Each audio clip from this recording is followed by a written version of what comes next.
ಹಾ. ನನ್ನ ಹತ್ರ ಇರುವಂತದ್ದು ಎರಡು ದನ, ಹ್ಮ್. ಒಂದು ಕರು. ಕರು. ಹೌದು. ಈ ಇದರಿಂದ ಹ್ಮ್. ನನ್ನ ಇಡೀ ಕೃಷಿಯನ್ನು ನಾನು ನಿರ್ವಹಿಸುವುದು. ಭಟ್ರ ಮನೆಯಲ್ಲಿ ಪ್ರತಿನಿತ್ಯ ಕೃಷಿ ಚಟುವಟಿಕೆ ಕೆಲಸ ನಿರ್ವಹಿಸುವಂತ ಶೋಭಕ್ ಅವರು ಇದ್ದಾರೆ. ಶೋಭಕ್ಕ, ನಮಸ್ಕಾರ. ನಮಸ್ಕಾರ. ಹೇಗಿದ್ದೀರಿ? ಚೆನ್ನಾಗಿದ್ದೀನಿ. ಲೀಟರ್ನ ಅದನ್ನು ಉಚಿತವಾಗಿ ಗೊಬ್ಬರ ಉಚಿತವಾಗಿ ಗೊಬ್ಬರ ಕೊಡ್ತಾ ಇದ್ದೇವೆ. ಹಾ, ಹಾ, ಹಾಗೆ ಅಂತೇಳಿ ಉಚಿತವಾಗಿ ಗೊಬ್ಬರ ಕೊಡುವಂತ ವ್ಯವಸ್ಥೆಗಳು ಯಾರ ಹತ್ರವೂ ಇಲ್ಲ. ಹಾ. ನಮ್ಮ ಹತ್ರ ಇಲ್ಲಿ ಸಂಪರ್ಕ ಮಾಡಿ ನಾನು ಈಗಾಗಲೇ 80 ಲೀಟರ್ ಅನ್ನು ನಾನು ವಿತರಣೆ ಮಾಡಿದ್ದೆ. ಬಂದು ನೋಡಿ ಅವರು ಅಳವಡಿಸಿಕೊಳ್ಳಬೇಕು ಅಂತ ನನ್ನ ಒಂದು ಅಪೇಕ್ಷೆ. ಕರೆಕ್ಟ್. ಹೌದು. ಯಾಕಂತೇಳಿದ್ರೆ ನಾವು ದೇಶಿ ಗೋಧನ ಹಾ. ಅವನ್ನು ಸಾಕೋದು ಮಾತ್ರ ಅಲ್ಲ, ಅದನ್ನು ಹೇಗೆ ನಿರ್ವಹಣೆ ಮಾಡಬಹುದು ಅಂತ ಹೇಳುವುದನ್ನು ಕಂಡುಕೊಂಡು ಅನುಷ್ಠಾನ ಮಾಡಿದ್ರೆ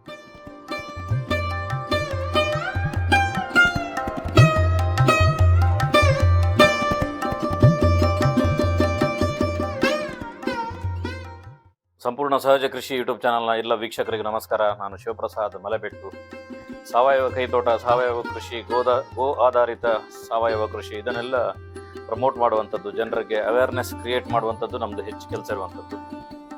ಅದಕ್ಕೋಸ್ಕರ ನಾನು ಇವತ್ತು ಬಂದಿರುವಂಥದ್ದು ಬೆಳ್ತಂಗಡಿ ತಾಲೂಕಿನ ಹೊಸಂಗಡಿ ಪಕ್ಕದ ಒಂದು ಗ್ರಾಮಕ್ಕೆ. ಗೋಪಾಲಕೃಷ್ಣ ಭಟ್ರು ಅಂತೇಳಿ ನಮ್ಮ ಚಾನಲಲ್ಲಿ ಬೇರೆ ಬೇರೆ ರೀತಿಯ ಇವರ ಕೃಷಿಯ ಬಗ್ಗೆ ಒಂದಷ್ಟು ಮಾಹಿತಿಗಳ ವಿಡಿಯೋಗಳನ್ನು ನೀವು ನೋಡಿರ್ತೀರಿ. ಅವರ ದನದ ಹಟ್ಟಿಗೆ ನಾನು ಬಂದಿದ್ದೇನೆ. ಇವತ್ತು ನಿಮಗೆ ತೋರಿಸುವಂತಹ ಸಂಗತಿ ಏನು ಅಂತ ಹೇಳಿದ್ರೆ, ಕೇವಲ ದನ ಸಾಕುವಂಥದ್ದು ಮಾತ್ರ ಅಲ್ಲ, ದನವನ್ನು ಯೂಸರ್ ಫ್ರೆಂಡ್ಲಿಯಾಗಿ, ಅತ್ಯಂತ ಸುಲಭವಾಗಿ, ಲೇಬರ್ ಕಡಿಮೆ ಆಗುವ ರೀತಿಯಲ್ಲಿ, ಯಾವುದೇ ಹೊರೆಗಳಾದ ರೀತಿಯಲ್ಲಿ ಅದನ್ನು ಹೇಗೆ ನಮ್ಮ ಅಡಿಕೆ ತೋಟಕ್ಕೆ ಉಪಯೋಗ ಮಾಡಬಹುದು ಅನ್ನುವಂಥ ಸಿಸ್ಟಮನ್ನು ತೋರಿಸೋದಕ್ಕೋಸ್ಕರ ಬಂದಿರುವಂಥದ್ದು. ಅದರ ಜೊತೆಗೆ ಇವತ್ತೊಂದು ವಿಶೇಷವಾಗಿರುವಂಥ ಗೊಬ್ಬರ ಅಂತ ಒಂದು ಗೊಬ್ಬರದ ಮಾಹಿತಿಯನ್ನು ಕೂಡ ಕೊಡ್ತೇನೆ. ಬನ್ನಿ ಗೋಪಾಲಕೃಷ್ಣ ಭಟ್ರ ಜೊತೆ ಮಾತುಕತೆಯನ್ನು ಮಾಡೋಣ. ಭಟ್ರ ನಮಸ್ತೆ. ನಮಸ್ತೆ. ಹೇಗಿದ್ದೀರಿ? ಆರಾಮಾಗಿದ್ದೇನೆ.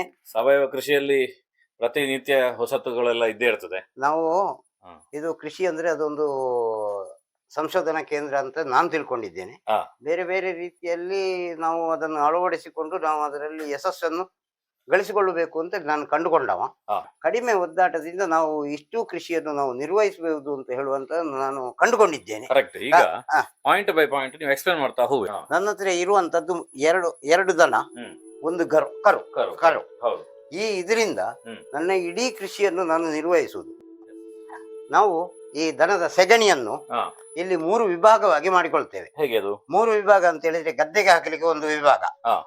ಗದ್ದೆಗೆ ತರಕಾರಿಗಳಿಗೆ ಉಪಯೋಗಕ್ಕೆ ಯಾವ್ದು ಇದೆಲ್ಲ ಇಲ್ಲಿ ಗದ್ದೆಗೆ ಮೂಲೆಯಲ್ಲಿ ಹಾಕ್ಲಿಕ್ಕಾ? ರಾಶಿ ಹಾಕಿದ್ದು, ಇಲ್ಲಿ ರಾಶಿ ಹಾಕಿದ್ದು, ಇದು ಇಡೀ ವರ್ಷವು ಇದರಲ್ಲಿ ಹಾಕಿಕೊಳ್ಳುದು. ಹಾ. ಆಮೇಲೆ ಇದನ್ನು ಹುಡಿ ಮಾಡಿ ನಾವು ಗದ್ದೆಗೆ ಎಲ್ಲರೂ ರಾಸಾಯನಿಕವನ್ನು ಎರಚಿದ ಹಾಗೆ ನಾವು ಗದ್ದೆಗೆ ಇದನ್ನು ಎರಚುದು. ಹಾ. ಆಮೇಲೆ ಇದು ಏನು ಅಂತ ಹೇಳಿ, ತರಕಾರಿಗಳಿಗೆ ಬೇಕಾದ್ರೆ ಹ್ಮ್. ನಾವು ಅದಕ್ಕೂ ಉಪಯೋಗ ಮಾಡಿಕೊಳ್ಳುವುದು. ನಮ್ಮ ದನಗಳು ಮೂತ್ರ ಮಾಡಿದ ಗೋಮೂತ್ರ, ಆಮೇಲೆ ಹಟ್ಟಿ ತೊಳೆದ ನೀರು, ಹಟ್ಟಿ ತೊಳೆದರಲ್ಲಿ ಸೆಗಣಿಯ ಅಂಶ ಎಲ್ಲ ಇರ್ತದೆ, ಅದೆಲ್ಲ ಈ ಫಿಲ್ಟರ್ ಆಗಿ ಈ ಹೊಂಡಕ್ಕೆ ಹೋಗ್ತದೆ. ಹ್ಮ್. ಈ ಹೊಂಡಕ್ಕೆ ಇನ್ನೊಂದು ನಾವು ಗೊಬ್ಬರವನ್ನು ಗೋಕೃಪಾಮೃತ ಅಂತ ಹೇಳುವಂತ ಒಂದು ಗೊಬ್ಬರವನ್ನು ನಾವು ಇದಕ್ಕೆ ಸೇರಿಸಿಕೊಳ್ತೇವೆ. ಹಾ. ಇದನ್ನು ಸೇರಿಸಿಕೊಂಡು ನಾವು ಇದನ್ನು ನಮ್ಮ ಕೃಷಿ ಭೂಮಿಗಳಿಗೆ ಎಲ್ಲ ನಾವು ವಿತರಣೆ ಮಾಡ್ತೇವೆ. ಏನು ಗೋಕೃಪಾಮೃತ ಅಂದ್ರೆ ಜೀವಾಮೃತನ? ಅಲ್ಲ, ಜೀವಾಮೃತ ಅಲ್ಲ. ಗೋಕೃಪಾಮೃತ ಅಂತ ಹೇಳಿದ್ರೆ ನಮ್ಮ ಕಾಡಸಿದ್ದೇಶ್ವರ ಸ್ವಾಮಿಗಳು, ಕನೇರಿ ಮಠದ ಸ್ವಾಮಿಗಳು ಇದರ ಬಗ್ಗೆ ತುಂಬಾ ಪ್ರಚಾರ ಮಾಡ್ತಾ ಇದ್ದಾರೆ ಅಂತ ಹೇಳಿದ್ರೆ, ಸಹಜ ಕೃಷಿ, ನೈಜ ಕೃಷಿಯಿಂದ ನಾವು ಅದನ್ನು ಅಳವಡಿಸಿಕೊಂಡು ನಾವು ಕೃಷಿಯನ್ನು ಫಲವತ್ತತೆ ಮಾಡಬೇಕು ಅಂತ ಮೂಲವಾಗಿ ಸಂಸ್ಕರಣೆ ಮಾಡಿದಂತ 2 ಲೀಟರ್ ಒಂದು ಸಾರಿ ಗೋಕೃಪಾಮೃತವನ್ನು ನಾವು ಪಡ್ಕೊಂಡು ಬಂದು ಅದು ಹೆಪ್ಪಾಗಿ ಉಪಯೋಗ ಮಾಡಿ ಇದಕ್ಕೆ 2 ಲೀಟರ್ ಮಜ್ಜಿಗೆ, 2 ಕೆಜಿ ಕಪ್ಪು ಬೆಲ್ಲ, ಸಾವಯವ ಬೆಲ್ಲ, ಆಮೇಲೆ 200 ಲೀಟರ್ ನೀರಿಗೆ ಹಾಕಿ ಒಂದು 6 ರಿಂದ 7 ದಿವಸ ನೆರಳಿನಲ್ಲಿ ಇದನ್ನು ಇಟ್ಟು ದಿನಕ್ಕೊಂದ್ಸರಿ ತಿರುಗಿಸುವುದು. ಇದು ಗಡಿಯಾರದ ಆಕಾರದಲ್ಲಿ, ಗಡಿಯಾರದ ರೊಟೇಷನ್ ನಲ್ಲಿ ನಾವು ತಿರುಗಿಸುವುದು. ಇದು 7 ದಿವಸ ಆಗುವಾಗ ಇದರಲ್ಲಿ ಸೂಕ್ಷ್ಮಜೀವಿಗಳೆಲ್ಲ ಉತ್ಪತ್ತಿ ಆಗ್ತವೆ.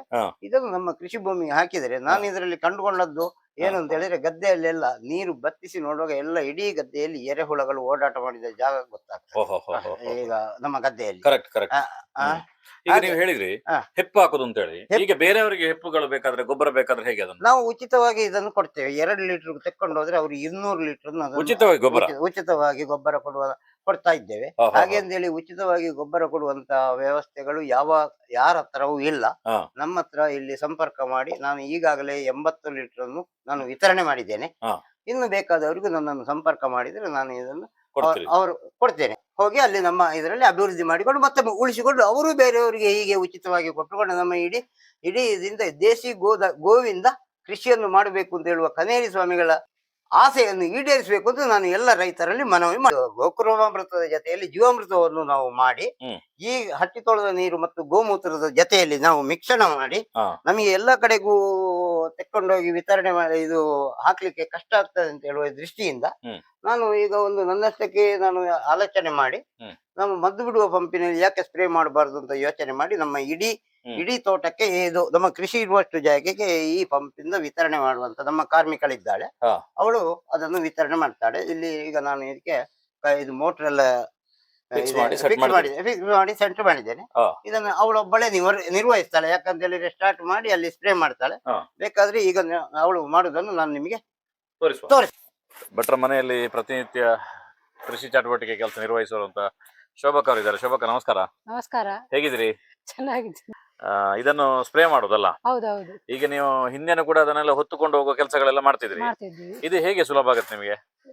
ಇದು ಸುಲಭ ಆಗ್ತದೆ ನನಗೆ. ಅಲ್ಲ, ಹೌದು. ಇಡೀ ತೋಟಕ್ಕೆ ಸ್ಪ್ರೇ ಮಾಡ್ತೀರಿ? ಸ್ಪ್ರೇ ಮಾಡ್ಲಿಕ್ಕೆ ಆಗ್ತದೆ ಇದು. ಬುಡಕ್ಕೆ ಮಾತ್ರನಾ? ಬುಡಕ್ಕೆ ಮಾತ್ರ. ಬುಡಕ್ಕೆ ಹಿಂಗೆ ಇದೆಲ್ಲ ಹೀಗೆ ಮಾಡುದು. ಒಂದೊಂದು ಬುಡಕ್ಕೆ ಎಷ್ಟೆಷ್ಟು ಮಾಡ್ತೀರಿ? ಒಂದು 5 ನಿಮಿಷ. 5 ನಿಮಿಷ ಸ್ಪ್ರೇ ಮಾಡ್ತೀರಿ?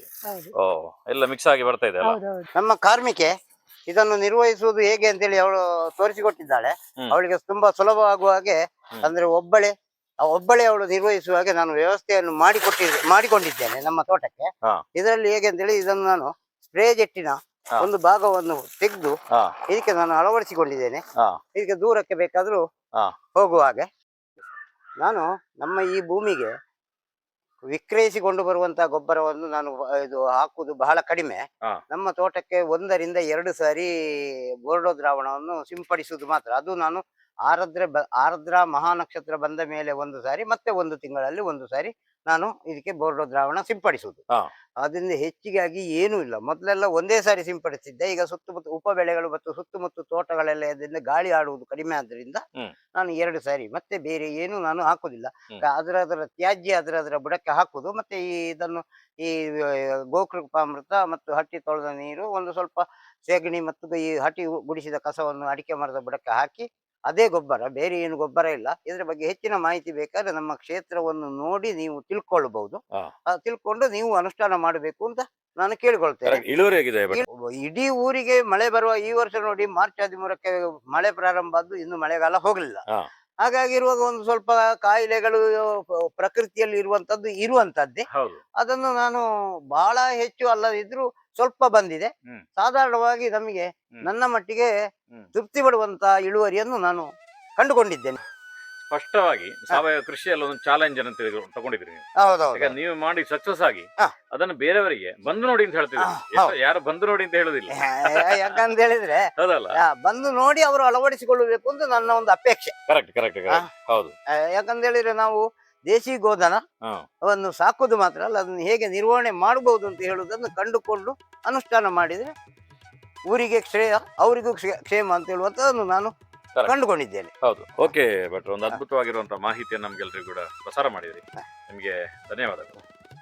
ಧನ್ಯವಾದ.